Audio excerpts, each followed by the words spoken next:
หลังจากเฮ็ดน้ำป่นแล้วค่อยก็จะมาต้มเส้นเด้อพี่น้องอันเส้นนี้ก่อนค่อยจะเอามาต้มนี่น่ะเนาะเส้นขนมจีนหรือว่าเส้นข้าวปุ้นนี่นะ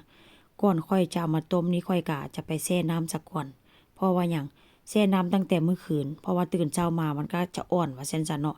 ถ้าหากว่าเราบ่แช่หั้นน่ะเอาไปต้มมันก็จะใช้เวลาประมาณเกือบ20หรือว่า20นาทีพุ่นล่ะแต่ถ้าหากว่าอั่นเอาไปแช่ข้ามคืนเนาะเวลาเราเอามาต้มมาลวกอะนะ มันก็จะใช้เวลาประมาณ5-6นาทีนี่แหละค่อนข้างจะไวว่าซั่นซะแล้วอีกอย่างก็มันก็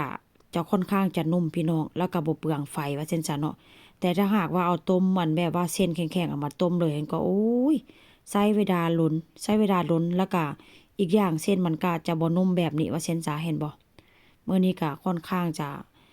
ลวกอ้าวหลายเพราะว่าพี่คนไทยก็จะมากินข้าวน้ำแล้วก็ลูกสาวก็จะมาหา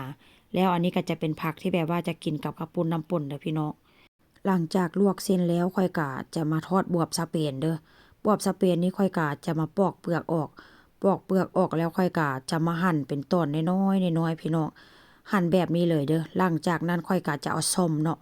เอาส้อมที่แบบว่าเราส้อมอาหารหั่นน่ะที่ว่าเรากินอาหารสำหรับใช้กินอาหารหั่นน่ะ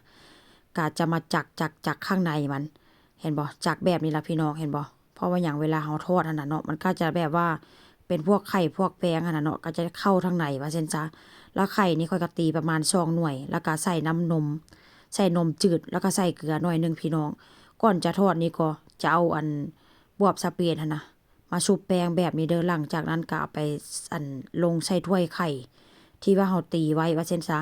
แต่ว่าน้ำมันก็ต้องให้ร้อนได้พี่น้องหลังจากนั้นที่แบบว่าเฮาเฮาเอาอันชุบแป้งหั่นน่ะเนาะหลังจากที่ว่าถ้วยไข่หั้นน่ะมันเต็มแล้วพี่น้องแล้วก็ข้อยนี่ก็จะเอามาชุบแป้งท่ารอไว้แบบนี้เพราะว่าหยังเพราะว่าหลังจากที่ว่าเราทอดไปแล้วหั่นน่ะเนาะหม้อมันก็จะร้อนเพราะว่าหลังจากเราตักที่แบบว่าอันแรกที่ว่าเราทอดออกหั้นนะเราก็จะได้แบบว่าเอาบวบที่ว่าเราชุบแป้งหั่นน่ะเนาะก็ไปใส่ในถ้วยไข่เลยว่าซั่นซะเห็นบ่ข้อยก็จะเฮ็ดแบบนี้ เพราะว่าเวลาเราทอดแล้วหม้อมันก็จะร้อนพี่น้องเพราะว่าถ้าหากว่าเราบ่ปิดไฟหั้นน่ะมันก็จะไหม้เดะ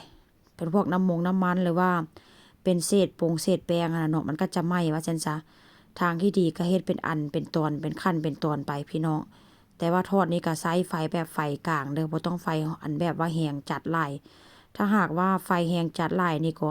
บักบวบมันก็จะบ่เหลืองเดะมันจะเป็นไหม้ว่าซั่นซะเนาะ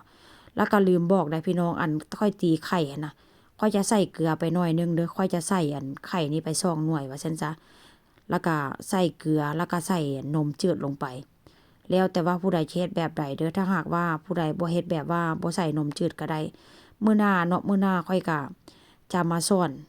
อันวิธีเฮ็ดในการเริ่มต้นว่าซั่นซะแต่ว่ามื้อนี้ก็เวลาก็ค่อนข้างแบบคือว่าหั่นแหละเฮ็ดหลายอย่างโพดพี่น้องเฮ็ดหลายอย่างลืมขั้นลืมตอน มื้อนี้อันฮู้บ่ว่าข้อยเฮ็ดหยังแหน่มื้อนี้นึ่งข้าวเหนียวแล้วก็เฮ็ดข้าวปุ้นน้ำป่นลวกเส้นแล้วก็มาทอดบักบวบนี่แล้วก็ไปทอดเนื้อไก่งวงให้ผัวจักอีหยังต่ออีหยังมื้อนี้เฮ็ดหลายอย่างแล้วก็ทอดไข่นำได้มื้อนี้เมนูหลากหลายเมนูขนาดเลยอันถ้าหากว่าผู้ใดอยู่เมืองนอกเมืองนาก็ลองทอดกินเบิ่งเด้อพี่น้องค่อนข้างจะแซ่บแล้วก็ค่อนข้างจะมีวิตามินและเนื้อมันก็หวานว่าซั่นซะเนาะ แล้วอันสังเกตเบิ่งเด้อเวลาทอดบวบสเปนนี่ก็เนาะมันค่อนข้างจะมีฟองขึ้นมาเด้เป็นพวกน้ำหมอกน้ำมันว่าซั่นซะอันนี้ก็แล้วเด้อพี่น้องทอดเนื้อไก่งวงเส้นขนมจีนต้มเส้นขนมจีนมื้อนี้ก็สิกินหลากหลายเมนูมื้อนี้ก็ได้นะอันนี้ก็จะเป็นผักที่ว่าจะกินกับข้าวปุ้นน้ำป่นนั่นแหละแล้วก็ทอดไข่นี่ก็ทอดไข่ใส่ซีอิ๊วพี่น้องใส่กระเทียมแล้วก็ทอดบวบมาเด้อมากินข้าวนำกัน